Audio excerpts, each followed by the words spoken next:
1959 കേരള സാഹിത്യ academy award നാലുകെട്ടിന് ലഭിച്ചു.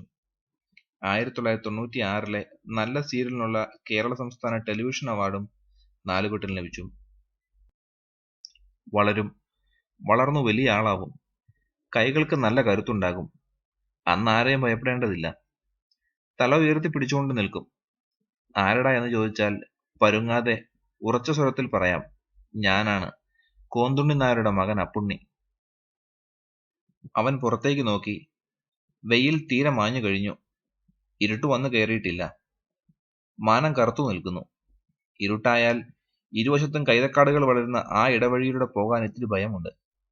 ആ വഴിയുടെ വക്കിലാണത്രേ മന്ത്രവാദി ഏരോമന ദഹിപ്പിച്ചത്. അല്പം മടി തോന്നി. ഇനി നാളെ മതിയമ്മേ. ഒരു തുള്ളി തൊട്ടു പുരട്ടാൻ കൂടിയില്ലടാ. ഒറ്റ ഓട്ടത്തിന് വാ. അവൻ വീണ്ടും സംശയിച്ചു നിന്നു. പേടിയുടെ കാര്യം പറഞ്ഞാൽ അമ്മ പോകേണ്ടെന്ന് പറയും. പക്ഷെ അത് കുറവല്ലേ. അവൻ അത്ര ചെറിയ കുട്ടിയൊന്നുമല്ലല്ലോ. 8ലാണ് അവൻ പഠിക്കുന്നത്. ക്ലാസ്സിലെ മോണിറ്റർ ആക്കിയത് മാഷ് അവനെയാണ്. ഉള്ളി മൂപ്പിച്ച ചോറിന് എന്തോ വേണ്ടത്ര രുചി തോന്നിയില്ല. വിളക്കണഞ്ഞ് ഇരുട്ടായപ്പോൾ അവന് അകാരണമായി ഭയം തോന്നി. കുറ്റിത്തലയും ചോര നിറമുള്ള 2 കണ്ണുകളും അവൻ ഇരുട്ടിൽ കാണുന്നു. അമ്മ ഉറങ്ങിയോ? ഇല്ല. എന്തേ? കണ്ണുറുക്കെ ചിമ്മി അവൻ വേഗം ഉറക്കം വരണേ എന്ന് പ്രാർത്ഥിച്ചു. അമ്മേ. അവന്റെ പുറത്തുകൂടി കൈയിട്ട് പിടിച്ചു പൂട്ടിക്കൊണ്ട് അമ്മ ചോദിച്ചു. എന്തേടാ? വീണ്ടും സംശയിച്ചു. പറയണോ? പിന്നെ ഞാൻ സൈതാലിക്കുട്ടീനെ കണ്ടു. മുത്താച്ചിയുടെ ആയ കാലത്ത് പ്രസവവും രോഗവുമുള്ള വീടുകളിലെല്ലാം എത്തും. നാട്ടിൽ കാണുന്ന പലരെയും വിറപ്പിച്ചെടുത്തത് മുത്താച്ചിയാണ്. പലരെയും മരിപ്പിച്ചിട്ടുമുണ്ട്. എല്ലാ ആൺകുട്ടികളെയും മുത്താച്ചി അപ്പു എന്നാണ് വിളിക്കുക. എല്ലാ പെൺകുട്ടികളെയും അമ്മു എന്നും. അച്ഛന് തറവാടിത്തം കുറയും. പണ്ട് 3-4 തലമുറകൾക്ക് മുമ്പ് അച്ഛന്റെ വീട്ടിലൊരു പെണ്ണ് പിഴച്ചു പോയിട്ടുള്ളതാണ് കാരണം. പോരാത്തതിന് അച്ഛൻ എല്ലാ ജാതിക്കാരുടെയും കൂടെ നടക്കും. മാപ്പിളയുടെ പീടികയിൽ നിന്ന് ചായ കുടിക്കും. ചായ കുടിക്കുന്നത് തന്നെ അന്നൊക്കെ തെറ്റാണ്. മാപ്പിളയുടെ ചായ ഹിന്ദുക്കൾ കുടിക്കാൻ പാടില്ലല്ലോ. അപ്പോൾ വലിയ തെറ്റായി. പകിട കളിക്കുന്നത് വടക്കേപ്പാട്ടെ കാരണവരുടെ കണ്ണിൽ തെറ്റായിരുന്നു. പിന്നെ പകിട കളിക്കാൻ പോകുമ്പോഴൊക്കെ അച്ഛൻ കള്ളു കുടിച്ചിരുന്നു അത്രേ. അങ്ങനത്തെ ആൾക്ക് വടക്കേപ്പാട്ടിലെ തറവാട്ടിലെ പെണ്ണിനെ നേരാം വഴിക്ക് കല്യാണം കഴിച്ചു കൊടുക്കില്ല. രാവണൻ പുഷ്പക വിമാനത്തിൽ കയറ്റി സീതയെ തട്ടിക്കൊണ്ടുപോയ കഥ കേട്ടിട്ടുണ്ട്. രാവണൻ ദുഷ്ടനായിരുന്നു. കാരണം ശ്രീരാമന്റെ ഭാര്യയെ കട്ടുകൊണ്ടുപോയത് ദുഷ്ടത തന്നെയാണ്. പാഷാണം കൊടുത്താണത്രേ അച്ഛനെ കൊന്നത്. ആട്ടിറച്ചിയിൽ പാഷാണം കലക്കി. പാഷാണം പറയരുടെ കയ്യിലുണ്ടാവും അത്രേ. പറയരെ ഭയപ്പെടണം. ഒടിച്ചു കൊല്ലാൻ അറിയും. മരുന്ന് കൊടുത്തിട്ടാണെങ്കിൽ പാഷാണവുമുണ്ട്. വല്ലാത്ത യോഗം. വടക്കേപ്പാട്ടെ 4 കെട്ടിൽ വളർന്ന പെണ്ണ ഒലക്ക വലിക്കാൻ പോണ്. മണ്ടയിലെ വര നന്നാവണം. മണ്ടയിലെ വര നന്നാവണം. അമ്മയുടെ കൂടെ ചെന്ന ദിവസം കുഞ്ഞാത്തോല് ചോദിച്ചു, പാറുവിന്റെ ചെക്കനാ? രണ്ടും അവൻ രസിച്ചില്ല. അവന്റെ അമ്മയുടെ പേര് പാറു എന്നല്ല, പാറുക്കുട്ടി എന്നാണ്. അവനെപ്പറ്റിയാണ് ചോദിച്ചത്. ചെക്കൻ. വെല്യമ്പൂരി എന്ന് പറയുന്ന ആളാ പൂമുഖത്തൂണ് പടിയിൽ കാലുവിരുത്തി തിണ്ണയിലിരുന്ന് മുറുക്കി തുപ്പാറുള്ളത്. അയാളുടെ താഴെയുള്ള ആളെയും അവൻ കണ്ടു. അയാൾ വെറുതെ ഇരിക്കുമ്പോഴും ചിറി ഇടയ്ക്കിടെ കൂട്ടും. ആദ്യം അവനെ നോക്കി ചിരിച്ചതാണെന്നാണ് കരുതിയത്. പിന്നെയല്ലേ കാര്യം മനസ്സിലാകുന്നത്. പരീക്ഷ കഴിഞ്ഞ് സ്കൂൾ പൂട്ടിയപ്പോഴാണ് അപ്പുണ്ണി വിഷമിച്ചു പോയത്. ഇനി 45 ദിവസം കഴിയണം. അതുവരെ രാവും പകലും ഒരുപോലെ കഴിച്ചു കൂട്ടുന്നത് ഒരു വിഷമമായിരുന്നു. 45 ദിവസങ്ങൾ കഴിയണം. ഒരു തകരത്താമ്പാളത്തിൽ 45 കല്ല് പെറുക്കിയിട്ടു. ഓരോ ദിവസവും കാലത്ത് ആദ്യം ചെയ്യേണ്ട പ്രവൃത്തി ഒരു കല്ലെടുത്ത് കളയുക എന്നതാണ്. പുറത്ത് ചാറ്റൽ മഴ കുറേശ്ശെ വർദ്ധിക്കുന്നുണ്ട്. കനമുള്ള തുള്ളികൾ ഓലമേഞ്ഞ മേൽപ്പുരയിൽ വന്നു വീഴുമ്പോഴത്തെ ശബ്ദം ശ്രദ്ധിച്ചുകൊണ്ട് പാറുക്കുട്ടി കിടന്നു. കുളി കഴിഞ്ഞ് ഉമ്മറത്തൂടെ തന്നെ വേണം അകത്തേക്ക് വരാൻ. ചിലപ്പോൾ അമ്മാമ്മ മുറ്റത്ത് നടക്കുന്നുണ്ടാവും. കാലടികളിൽ മാത്രം നോക്കി പതുക്കെ അകത്തേക്ക് കടന്നു പോകണം. നിലമറിയാതെ നടക്കണം എന്നാണ് അമ്മ പറയുക. കുളിക്കാൻ വരുന്ന പല ദിവസങ്ങളിലും അവൾ കല്ലത്താണിക്ക് മുകളിലെ രാജാവിനെ കണ്ടു. തന്നെയുള്ളൂ? തന്നോടാണ്. മൂളിയെന്നാണോ ഓർമ്മ. ശബ്ദം പുറത്തു വന്നുവോ എന്തോ. കാണാനും സംസാരിക്കാനും സന്ദർഭങ്ങളുണ്ടായി. സ്വയം ഉണ്ടായതാണോ? ഉണ്ടാക്കി എന്ന് പറയുന്നതാവും ശരി. അയാൾ ഓപ്പയുടെ കൂട്ടുകാരനായി ഇടയ്ക്ക് വീട്ടിൽ വന്നു. അത് വല്യമ്മാമയ്ക്ക് പിടിച്ചില്ല. അങ്ങനെയാണ് കുഴപ്പം ആരംഭിച്ചത്. അന്നു രാത്രി മുഴുവൻ കരഞ്ഞു. ആരോടും പറഞ്ഞില്ല, പറയാനില്ല. അമ്മയ്ക്ക് കാര്യം അറിയാമായിരുന്നു. പക്ഷേ കുഞ്ഞീഷ്ണം നിശ്ചയിച്ച പിന്നെ ഞാനെന്താ ചെയ്യാ? കാടും മലയും കളങ്ങളും ഉണ്ടത്രേ. സ്വകാര്യ സ്വത്ത് ധാരാളമുണ്ട്. ആദ്യത്തെ ഭാര്യ മരിച്ചു. രണ്ടാമത്തെ ഭാര്യയെ ഉപേക്ഷിച്ചു. എന്നാലും നല്ലവനാണ്. രണ്ടാമത്തെ ഭാര്യയിലെ മക്കൾക്ക് ചിലവിന് കൊടുക്കുന്നുണ്ട്. അന്നത്തെ സംസാരം അതൊക്കെയായിരുന്നു. എനിക്ക് നാലുകെട്ടും നെല്ലിൻ പത്തായവുമില്ല. എന്നാലും ഞാനൊരാണാണ്. ധൈര്യമുണ്ടെങ്കിൽ പോന്നോളൂ. ഈ കൈത്തണ്ടയ്ക്ക് ബലമുള്ള കാലം വരെ പുലർത്തിക്കൊള്ളാം. ആദ്യം കയ്യിൽ കിട്ടിയ കുഞ്ഞിന്റെ കരച്ചിൽ മാറ്റുന്നത് ഒരു രസമായി തോന്നി. പക്ഷേ അതുകൊണ്ട് അവസാനിക്കുന്നില്ല. പുതിയ കൂട്ടർ വന്നു കയറുന്നതോടൊപ്പം കരയുന്ന കുഞ്ഞുങ്ങളുടെ എണ്ണവും വർദ്ധിക്കുകയാണ്. പക്ഷേ വയ്യെന്ന് പറയാൻ കഴിയുമോ? ഒന്നും അറിയേണ്ട. വരുമ്പോൾ ഇങ്ങനെയൊന്നുമല്ല കരുതിയത്. വന്നയുടനെ കുട്ടികളുടെ കൂടെ കളിച്ചു നടക്കാം. അകത്തും മോളിലും പത്തായപ്പുരയിലും പന്തലിലും തൊടിയിലും ചുറ്റിത്തിരിയാം. വരുമ്പോൾ മനസ്സ് തുള്ളിച്ചാടുകയായിരുന്നു. അവൻ താമസിക്കുന്ന വീട്ടിൽ ഒരു മുറിയും തളവും അടുക്കളയും മാത്രമേ ഉള്ളൂ. ചുമർ ചെത്തി തേച്ചിട്ടില്ല. രാത്രിയിൽ ചെങ്കല്ലിന്റെ കഷ്ണങ്ങൾ പായിൽ അടർന്നു വീഴും. നാലുകെട്ടിന്റെ മുകളിൽ വരിവരിയായി ജനവാതിലുകൾ കണ്ടു. ഓരോ ആൾക്കും മുറിയുണ്ടാവുമോ? കുട്ടികൾക്കും. ഞാൻ ഇവിടുത്തെയാണ് എന്നുറക്കെ വിളിച്ചു പറയാൻ തോന്നി. ആരും നോക്കാതെ, ആരും സംസാരിക്കാതെ ഇരിക്കുന്നത് അസഹ്യമായി തോന്നി. ഇടിയറകളുടെ ചെവി അടയ്ക്കുന്ന ശബ്ദം. ശരീരം കോരിത്തരിക്കുകയാണ്. ഒന്നാടിയാൽ എന്താണെന്ന് അവനും തോന്നിപ്പോയി. അമ്മമ്മ എഴുന്നേറ്റ് നിന്നു. അവനും വിറച്ചുകൊണ്ട് എഴുന്നേറ്റു. ഇപ്പോൾ കൊന്നുകളയുമെന്നാണ് കരുതിയത്. മരിക്കാൻ പോവുകയാണ്. അവന്റെ പിടലിയിൽ ആ കൈവിരലുകൾ അമർന്നു. മുറ്റത്തേക്കുള്ള വാതിൽ ചൂണ്ടി വല്യമാമ അലറി, ഇറങ്ങടാ, ഇനി ഈ വളപ്പിനകത്ത് കണ്ടാൽ കാല് തച്ചൊടിക്കും ഞാൻ. ഫോ.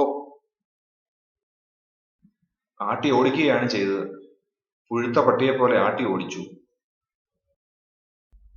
അത് മതി എന്ന കൃതജ്ഞതാ വായ്പോടെ പാറുക്കുട്ടി വാതിലിൽ ചാരി നിന്നു. മുഖം കുനിച്ച് പാറിപ്പറക്കുന്ന മുടിക്കെട്ടും വിഷാദം നിറഞ്ഞ കണ്ണുകളുമായി നിൽക്കുന്ന ആ സ്ത്രീയുടെ രൂപം കാണുമ്പോൾ ശങ്കരൻ നായരുടെ മനസ്സിൽ പഴയ ഏതോ ചിത്രം ഓർമ്മ വന്നു. ചുടലയിൽ നിൽക്കുന്ന ചന്ദ്രമതിയുടെ ചിത്രം. പാറുക്കുട്ടിയമ്മയുടെ വീട്ടിൽ നിന്ന് ഇറങ്ങിപ്പോരുമ്പോൾ ശങ്കരൻ നായർ അത്തുണ്ണയുടെ 2 റുപ്പികയുടെ കാര്യം തൽക്കാലം മറന്നു. നിരത്തിലേക്ക് നടക്കുമ്പോൾ ആണും തുണയുമില്ലാത്ത ആ സ്ത്രീയുടെ കാര്യമാണ് അയാൾ ആലോചിച്ചിരുന്നത്.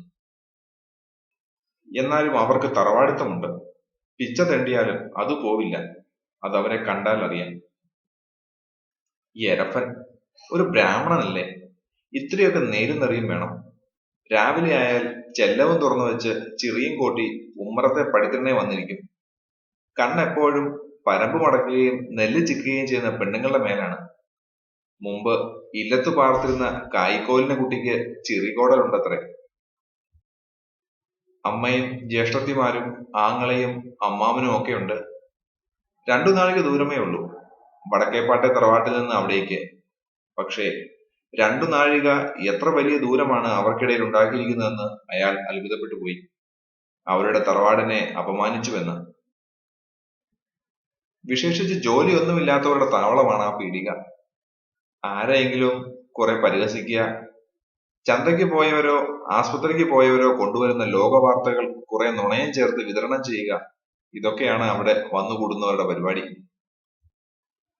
ഒറ്റപ്പെട്ട് ജീവിക്കുകയാണ്. കഴിഞ്ഞുകൂടാൻ മനക്കലെ പണി മാത്രം മതി. പിന്നെ എന്തിനാണ് അധ്വാനിക്കുന്നതെന്ന് ആളുകൾ ചോദിക്കാറുണ്ട്. ശരിയാണ്, കായ്ക്കറി നട്ടും നേന്ത്രവാഴ വെച്ചും കാശുണ്ടാക്കിയിട്ട് എന്ത് കാര്യം? പക്ഷേ തളർന്നു വീണാൽ താങ്ങാൻ ഒരു കൈയില്ല. ജോലിയെടുക്കാൻ വയ്യാത്ത കാലം വരുമ്പോഴത്തെ സ്ഥിതി എന്തായിരിക്കും? കൊട്ടിലിലെ തള്ളയുടെ കാര്യമാണപ്പോൾ മനസ്സിൽ വരിക. ആരാന്റെ വീടുകളിൽ കയറി ഇറങ്ങുക, അത് ആലോചിക്കാൻ വയ്യ. അതും നടക്കാവുന്ന കാലം വരെയല്ലേ. അത് കഴിഞ്ഞാൽ വെണ്ണീർക്കുണ്ടിൽ പട്ടി കിടന്ന് ചാവുന്നത് പോലെ. കയറി ചെല്ലുന്നിടത്ത് പൂന്തോട്ടമാണ്. മനമക്കാവ് സ്കൂളിലും പൂന്തോട്ടം ഉണ്ടായിരുന്നു. പക്ഷെ പൂവിടുന്ന ഒറ്റ ചെടിയുമില്ല. കുട്ടികൾ വെണ്ടയും വഴുതനയുമാണ് നനച്ചുണ്ടാക്കേണ്ടത്.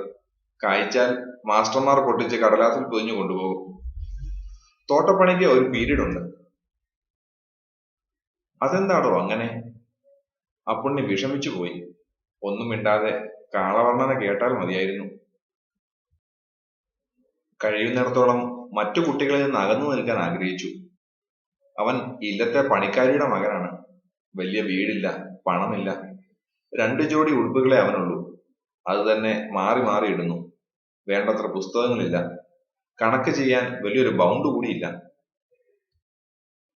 ഒരു വീർപ്പ് കഞ്ഞി അകത്തി എന്നപ്പോൾ കാരണമൊന്നുമില്ലാതുണ്ടായ കോപം അടങ്ങി. അപ്പുണ്ണി കോന്തുണ്ണി നായരുടെ മകനാണ്. മണ്ണാൻ മന്ത്രവാദിയുടെ മണ്ഡപത്തിന് മുൻപിൽ വെച്ച് ദേശത്തെ വെല്ലുവിളിച്ച് ജയിച്ച പകിട കളിക്കാരൻ കോന്തുണ്ണി നായർ. മുത്തളിംകുന്നത്ത് വെച്ച് തല്ലുണ്ടായപ്പോൾ 6 ആളോട് ഒറ്റയ്ക്ക് നിന്നടിച്ച കോന്തുണ്ണി നായർ. നിരത്തിലൂടെ നടക്കുമ്പോൾ അയാളുടെ മനസ്സിൽ കടന്നൽക്കൂടുകൾ ഇളകി പറക്കുകയായിരുന്നു. അപ്പുണ്ണിയെ ചേർക്കാൻ കൊണ്ടുപോയത് അയാളാണ്. വേലി കെട്ടിച്ചതും അവന് ഫീസ് കൊടുക്കാൻ പണം തികയാതെ വന്നപ്പോൾ പണം ഉണ്ടാക്കി കൊടുത്തതും അയാളാണ്. അപ്പോൾ ആളുകൾക്ക് പറയാം. ആ കൊച്ചു നിലവിളക്കിന്റെ നേർത്ത പ്രകാശം അവരുടെ മുഖത്ത് വീഴുന്നുണ്ട്. ഇല്ലത്തെ ഉരൽപുരയിലും പരിസരത്തിലും കാണുന്ന ദാസിപ്പെണ്ണാണതെന്ന് വിശ്വസിക്കാൻ വയ്യ. കുളിച്ച് ഈറൻമുടി പിന്നിൽ പരത്തിയിട്ടിരിക്കുന്നു. നെറ്റിയിൽ ഭസ്മം തൊട്ടതും തെളിഞ്ഞു കാണാം. നേർത്ത പ്രകാശം വീഴുന്ന ആ മുഖത്ത് വേദനിപ്പിക്കുന്ന എന്തോ ഒന്നുണ്ട്. അയാളുടെ മനസ്സിൽ ഒരു ചുഴലിക്കാറ്റ് പോലെ വാക്കുകൾ വട്ടം ചുറ്റുകയായിരുന്നു. പറയണം, പറയണം. പടി കയറുമ്പോൾ തൊണ്ട നിറച്ചും ധീരതയുള്ള വാക്കുകൾ ഉണ്ടായിരുന്നു. എല്ലാം തടഞ്ഞു നിൽക്കുന്നത് പോലെ. വളരെ പ്രയാസപ്പെട്ട് അയാൾ മുഖമുയർത്താതെ വിളിച്ചു, പാറൂട്ടിയമ്മേ, പാറൂട്ടിയമ്മേ, ഞാൻ പറഞ്ഞത് മറന്നേക്കൂ. തെറ്റ് ഇന്റെ തന്നെയാണ്. ഒഴിവു ദിവസമാണ് അന്ന്. പക്ഷെ വീട്ടിലിരിക്കാൻ മനസ്സ് തോന്നുന്നില്ല. കളിക്കാനാണെങ്കിൽ കൂട്ടുകാരില്ല. അപ്പോൾ വീട്ടിൽ നിന്ന് ഇറങ്ങി നടന്നു. എത്തിയത് ഇവിടെയാണ്. മകനുണ്ടില്ല, അമ്മയും ഉണ്ടില്ല. അടുത്തടുത്തു കിടന്നു. രണ്ടാളും സംസാരിച്ചില്ല. രാത്രിയുടെ തണുത്ത നിശബ്ദതയിൽ പോറലുകൾ പോലെ അമ്മ തേങ്ങിക്കൊണ്ടിരുന്നു. തിരിഞ്ഞു നോക്കിയില്ല. വിറക്കുന്ന ശരീരത്തോടെ അവൻ ധൃതിയിൽ നടന്നു. പിന്നിൽ ആ വിളി നേർത്തു നേർത്തു വരികയായിരുന്നു. അമ്മമ്മയുടെ ചുക്കിച്ചുളിഞ്ഞ ശരീരം കെട്ടിപ്പിടിച്ചൊന്ന് കരയാൻ തോന്നിയപ്പോൾ.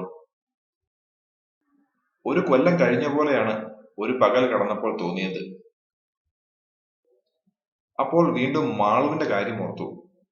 മനുഷ്യാവസ്ഥയാണ്. ഇന്ന് കണ്ണടച്ചാൽ നാളെ മാളുവിന്റെയും സ്ഥിതി ഇതാണ്. അവളെയും ആട്ടിയിറക്കും. അവൾക്കിവിടെ അധികാരവുമില്ല. 4-5 ദിവസമായി മഴ തുടങ്ങിയിട്ട്. ഇടിയും കാറ്റുമില്ല. തോരാത്ത മഴ തന്നെ. ഒരു കാറ്റ് ആകാശത്തിൽ കണ്ടാൽ മതി, മഴ ഉടനെ പൊട്ടി വീഴുകയായി. അത് നിലയ്ക്കുമ്പോഴേക്ക് വീണ്ടും ആകാശത്തിന് മുഖം കറക്കുന്നു. മുത്താച്ചിക്ക് ആ വെള്ളപ്പൊക്കത്തെക്കുറിച്ച് ഒരുപാട് പറയാനുണ്ട്. അന്ന് കൊട്ടിലിന്റെ അകത്തേക്ക് വെള്ളം കടന്നു. മുത്താച്ചിയുടെ പശുക്കുട്ടി ഒലിച്ചുപോയി. വടക്കുമുറിക്കാരി ഒരു സ്ത്രീ ഒലിച്ചു പോകാതെ പ്ലാവിന്റെ കവളിയിൽ കയറിയിരുന്ന കഥ മുത്താച്ചി വിവരിച്ചു. ഉച്ചയോടടുത്തപ്പോഴേക്കും കൊതുമ്പ് തോണികളും കാണാതായി. അനക്കമില്ല. ആടിന്റെയും ആട്ടിൻകുട്ടിയുടെയും കരച്ചിൽ കേൾക്കാനില്ല. ഇത് മരിച്ച വീട്ടിലെ നിശബ്ദതയല്ല, മരണം കാത്തിരിക്കുന്ന ഒരു മുറിക്കകത്ത് വെറുങ്ങലിപ്പാണ്. ഒഴുക്കും ചുഴികളും കിടക്കാൻ അയാൾ സർവശക്തിയും ഉപയോഗിച്ച് പങ്കായമറിയുകയാണ്. ചൂടുള്ള വിയർപ്പ് തുള്ളികൾ മുഖത്ത് അടർന്നു വീണു. അപ്പോൾ അവൾക്ക് മനസ്സിലായി, അയാളുടെ മടിയിൽ തല ചായ്ച്ചാണ് കിടക്കുന്നത്. തല പൊക്കുകയും നിവർന്നിരിക്കുകയും ചെയ്യാം. പക്ഷേ തല ഉയർത്താതെ കണ്ണുകൾ അടച്ചുകൊണ്ട് അവൾ ചോദിച്ചു, എവിടേക്കാ പോണ്? തങ്കയിടത്തേക്കും അമ്മിണിയിടത്തേക്കും പട്ടുകൊണ്ടുള്ള കുപ്പായങ്ങളുണ്ട്. അവർ അരികത്തൂടെ കടന്നു പോകുമ്പോൾ നല്ല മണമുണ്ട്. കാച്ചിയ എണ്ണയുടെ, ചന്ദനത്തിന്റെ, മട്ടിപ്പശയുടെ, കൈതപ്പൂവിന്റെ. മാളു അടുത്തൂടെ കടന്നു പോകുമ്പോൾ നനച്ചു നിവർത്താതെ ഇട്ട തുണിയുടെ മണമാണ്. അന്ന് രാത്രി കോണിമുറിയിൽ അപ്പുണ്ണി കണ്ണു തുറന്ന് കിടക്കുകയായിരുന്നു. എല്ലാവരും ഉറങ്ങിക്കഴിഞ്ഞു. വെളുപ്പാൻ കാലത്തെ സ്വപ്നം പോലെ ഒരു രാത്രിയെക്കുറിച്ചുള്ള ഓർമ്മ മനസ്സിൽ മങ്ങിക്കിടന്നു. ഇല്ല, മറക്കാനാവില്ല. നിലവിളക്കിന്റെ പ്രഭ ഓളം വെട്ടുന്ന നഗ്നമായ മാറിടവും അഴിഞ്ഞുലയുന്ന മുടിക്കെട്ടുമായി കൗങ്ങൻ പൂകല പിടിച്ചിരുന്നുറയുന്ന സർപ്പസുന്ദരിയുടെ ചിത്രം മറക്കാനാവില്ല. എഴുന്നേൽക്കുന്നതിന് മുമ്പ് അവന്റെ ചെവിക്കടുത്തേക്ക് ചുണ്ടുകൾ അടുപ്പിച്ച് ചിരിയും കരച്ചിലും കലർന്ന സ്വരത്തിൽ അമ്മിണിയേടത്തി പറഞ്ഞു, പേടിപ്പെടുത്താൻ ഇനി അമ്മിണിയേടത്തി വരില്ലാട്ടോ. നാലുകൊട്ടിനകത്ത് അവൻ ഓരോ നിമിഷവും വീർപ്പുമുട്ടുകയായിരുന്നു. കരയുന്ന അമ്മമ്മ, എപ്പോഴും പിറുപിറുത്ത് മടം പിടിച്ച് നടക്കുന്ന വല്യമ്മ, കരിമ്പടം കൊണ്ട് കാൽ പൊതിഞ്ഞു വെച്ച് ചുമര് ചാരിയിരുന്ന് ആരോടൊന്നില്ലാതെ മനുഷ്യാവസ്ഥയെപ്പറ്റി പറയുന്ന ചെറിയച്ഛൻ, എന്തെങ്കിലും ഒരു ഒച്ചപ്പാടുണ്ടാക്കി ഇടയ്ക്ക് ചുഴലിക്കാറ്റ് പോലെ വീട്ടിലേക്ക് കയറി വരുന്ന കുട്ടമ്മാമ്മ. ഓഹ്, എന്തൊരു കൂട്ടം ആളുകൾ! കരച്ചിൽ വന്നു. എങ്കിലും കരഞ്ഞില്ല. വേദനിക്കുമ്പോൾ കരയാതിരിക്കാൻ അവൻ പഠിച്ചു കഴിഞ്ഞിരുന്നു. 2 കൊല്ലം കടന്നുപോയി. 2 കൊല്ലത്തിനിടയ്ക്ക് വളരെ വളരെക്കാലം ജീവിച്ചുവെന്നാണ് തോന്നുന്നത്. ചുവന്ന മണ്ണെണ്ണ ഒഴിച്ച ഒരു ചിമ്മിനി വിളക്കാണ്. വല്ലാത്ത പുകയുണ്ട്. പോരാത്തതിന് ഈ ഓട്ടു ചിമ്മിനി വിളക്കിന് ജീവനുണ്ടെന്ന് തോന്നും അതിന്റെ വികൃതി കണ്ടാൽ. എവിടെ വെച്ചാലും പുക തിരിഞ്ഞു മറിഞ്ഞ് മുഖത്തേക്ക് വരും. സംസാരിക്കാൻ അവൾ അടുത്തു വരുമ്പോൾ വെറുപ്പാണ് തോന്നുക, അകലെ കാണുമ്പോൾ സഹതാപവും. അവൾക്കൊന്നും ദൈവം കൊടുത്തില്ല, കണ്ടാൽ ചന്തമുള്ള ഒരു മുഖം കൂടി. അമ്മമ്മയുടെ മനസ്സ് മുഴുവൻ കല്യാണ വീട്ടിലാണ്. എങ്കിൽ അങ്ങോട്ട് പോകാമായിരുന്നില്ലേ? മിനിറ്റിന് മിനിറ്റിന് അവിടെ എന്ത് നടക്കുന്നുവെന്ന് ഊഹിച്ചു പറയാൻ നിൽക്കാതെ. അപ്പുണ്ണി എഴുന്നേറ്റ് ജനൽ മുഴുക്കെ തുറന്നു. പുറത്ത് നിലാവുണ്ട്, എങ്കിലും വല്ലാത്ത ഉഷ്ണം. ഇരുവശത്തും കുന്തമുനകൾ പിടിച്ചു നിൽക്കുന്ന കാവൽക്കാരെ പോലെ കൈതക്കൂട്ടങ്ങൾ വളർന്ന് ചെമ്മണ്ണുപാതയിലൂടെ നടക്കുമ്പോൾ ലോകത്തോട് മുഴുവൻ പറയാൻ തോന്നി, അപ്പുണ്ണി പാസ്സായിരിക്കുന്നു. ശിരസുയർത്തി പിടിച്ചാണ് നടന്നത്. 2 അടി നടന്നപ്പോൾ സൈതാലിക്കുട്ടി വീണ്ടും പറഞ്ഞു, നോക്കി, വേവോളം നിന്നാ 6 ഓളം നിൽക്കണം. ഒക്കേറ്റിനും പടച്ചോൻ ഒരു വഴി കണ്ടിട്ടുണ്ടാവും. ആരും സഹായിക്കാനില്ലെന്ന് കരുതിയിരിക്കുമ്പോൾ ഒരിക്കലും സഹായം പ്രതീക്ഷിക്കാത്ത ആളുകളാണ് കൈനീട്ടുന്നത്. പള്ളിപ്പുറത്തു നിന്നും കയറിയ മുതൽക്കേ താനാകെ മാറിയിരിക്കുന്നുവെന്ന് അപ്പുണ്ണിക്ക് തോന്നി. പഴയ അപ്പുണ്ണി അല്ലിപ്പോൾ, പുതിയ മുതിർന്നൊരു മനുഷ്യനായി. പാത്തുമ്മ വെച്ച ചോറും കറിയും കഴിക്കുമ്പോൾ അപ്പുണ്ണിക്ക് വിഷമം തോന്നിയില്ല. വെറുത്തിരുന്ന എന്തെല്ലാമോ പൊളിച്ചിടുന്ന ഒരു രസമാണ് അവൻ അനുഭവപ്പെട്ടത്. നല്ല ക്ഷീണം തോന്നി. വായുവിന് നല്ല തണുപ്പുണ്ട്. തലയിണയിൽ മുഖം അമർത്തി കിടന്നുകൊണ്ട് അപ്പുണ്ണി ആലോചിച്ചു, ഞാൻ ഏറ്റവും വെറുത്തിരുന്ന ഒരു മനുഷ്യന്റെ വിരുന്നുകാരനാണിന്ന്. ഭാസ്കരൻ നമ്പ്യാർക്കും കുറുപ്പിനും ജോസഫിനുമെല്ലാം കുട്ടിക്കാലത്തെക്കുറിച്ച് ഒരുപാട് കാര്യങ്ങൾ പറയാനുണ്ട്. പഠിച്ചിരുന്ന കാലത്തെ വിശേഷങ്ങൾ. അവർ പറയുന്നത് കേട്ടുകൊണ്ട് നിശബ്ദം ഇരിക്കുകയാണ് പതിവ്. അയാൾക്കൊന്നും പറയാനില്ല. അമ്മ? ഇല്ല എന്നാണ് ആദ്യം നാക്കിൻ തുമ്പത്ത് നിന്ന് വീണത്. സ്വയം വഞ്ചിക്കുകയായിരുന്നു. ആ വഞ്ചന ഹൃദയത്തിൽ ഒരു ഭാരമായിരുന്നു. പിന്നെ അത് തിരുത്താൻ വയ്യ. ലീവ് എടുക്കാൻ പോകുന്നുണ്ടെന്ന കാര്യം കൂട്ടുകാരിൽ ആരോടും പറഞ്ഞിട്ടില്ല. പറഞ്ഞാൽ അതൊരു അത്ഭുതം തന്നെ ആയിരിക്കും. ലീവ് എടുക്കാത്ത ആളെന്നറിയപ്പെടുന്നു. ആരും സ്വന്തക്കാരായിട്ടില്ലെന്നാണ് അവരുടെ വിശ്വാസം. മങ്ങിയ വെളിച്ചത്തിൽ പാത്തുമ്മയുടെ കണ്ണിൽ നീർക്കണങ്ങൾ തിളങ്ങുന്നത് അയാൾ കണ്ടു. അപ്പുണ്ണി കുറെ കൂടി ആത്മവിശ്വാസത്തോടെ പറഞ്ഞു, ഒന്നും വിഷമിക്കണ്ട, നിങ്ങൾക്കൊരു ബുദ്ധിമുട്ടും വരില്ല. അയാൾ നാലുകെട്ട് ചൂണ്ടിക്കാണിച്ചുകൊണ്ട് ചോദിച്ചു, ഇവിടെ ആരുമില്ലേ? വടക്കിനിയിൽ നിന്നും വടക്കേ തളത്തിലേക്ക് കടന്നപ്പോൾ അയാൾ നിന്നു. അതാണ് കോണിമുറി. ആ മുറിക്കകത്താണ് 3 വർഷങ്ങൾ കഴിച്ചത്. ആ നിലത്തിപ്പോഴും കണ്ണീരിന്റെ നനവുണ്ടാകുമോ? ഇത്രനാളും സ്വയം തെറ്റിദ്ധരിപ്പിക്കുകയായിരുന്നു തനിക്ക് ആരുമില്ലെന്ന്. ഈ ലോകത്തിൽ തനിച്ചാണെന്ന് പറയുന്നതിൽ ഒരുതരം വില കുറഞ്ഞ അഭിമാനം തോന്നുകയായിരുന്നു. പലരും ഉണ്ടെന്നായിരുന്നു സത്യം. അതൊരു വഞ്ചനയായിരുന്നു.